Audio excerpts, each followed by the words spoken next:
menghitung PPh badan, LSM atau NGO yang murni pendapatannya dari sumbangan.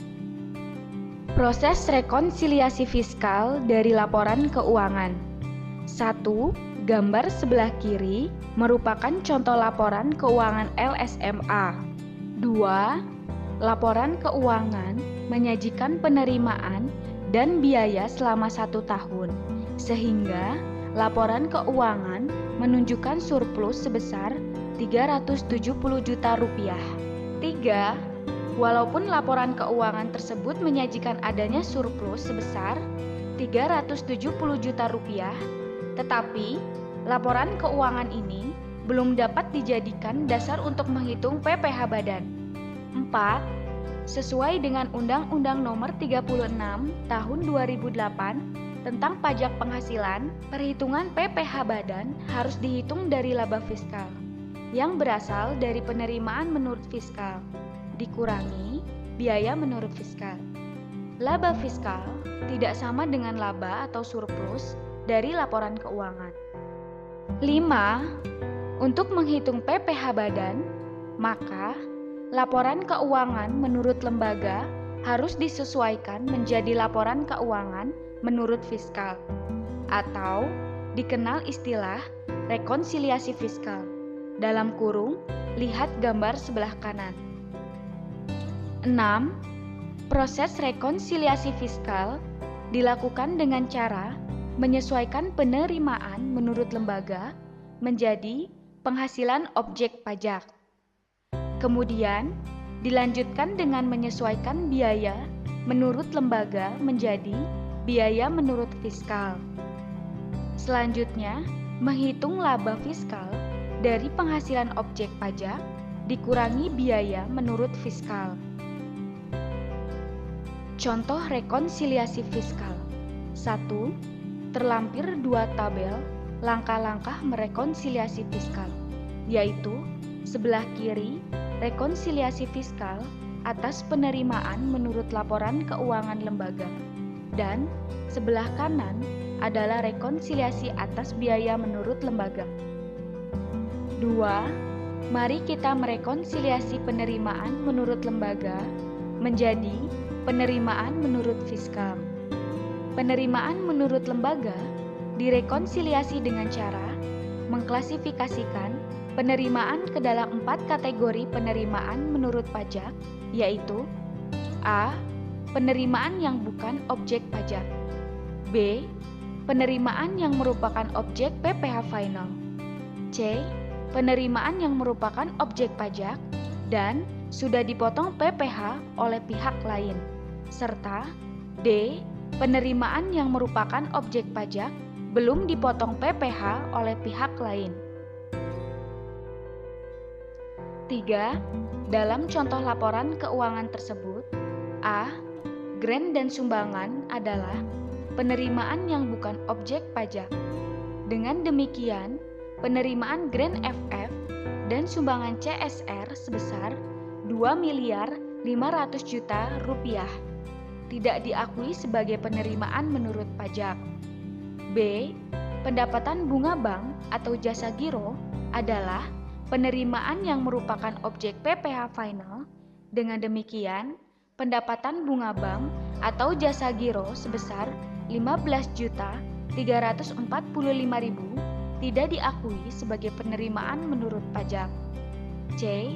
Pendapatan lain-lain adalah penerimaan yang merupakan objek pajak tetapi tidak atau belum dipotong pihak lain, sehingga pendapatan lain-lain sebesar 4.655.000 rupiah diakui sebagai pendapatan menurut pajak. 4. Dari contoh rekonsiliasi atas penerimaan, maka penerimaan menurut laporan keuangan lembaga sebesar 3.520.000.000 rupiah direkonsiliasi fiskal menjadi 4.655.000 rupiah. 5. Selanjutnya mari kita merekonsiliasi biaya menurut lembaga menjadi biaya menurut fiskal. Biaya menurut lembaga direkonsiliasi dengan cara mengklasifikasikan biaya ke dalam 4 kategori biaya menurut pajak, yaitu A. Biaya yang merupakan beda tetap atau tidak diperbolehkan menjadi biaya menurut pajak. B. Biaya yang merupakan objek PPh final. C.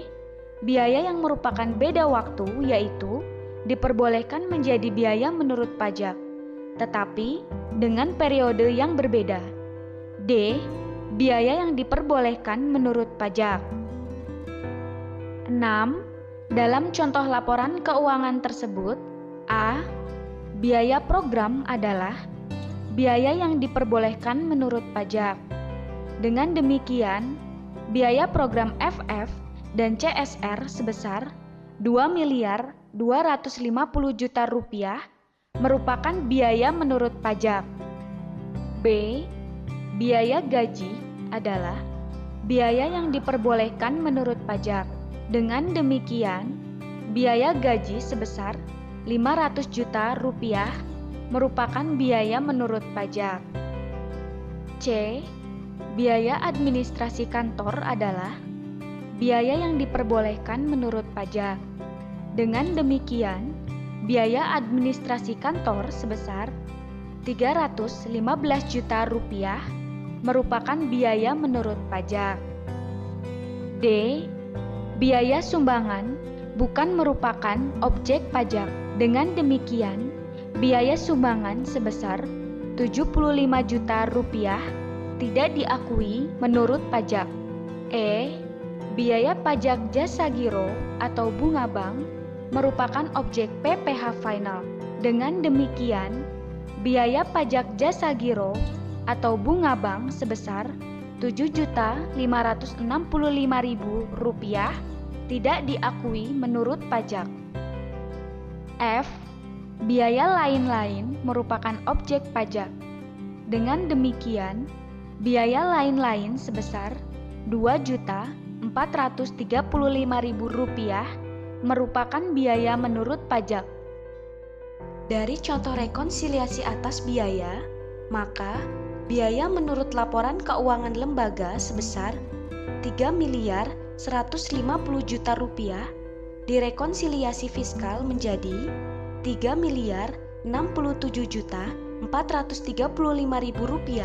1. Dari hasil merekonsiliasi fiskal laporan keuangan menurut lembaga menjadi laporan keuangan menurut pajak, maka kita dapat menghitung PPh badan yang terutang dan PPh badan yang harus dibayar.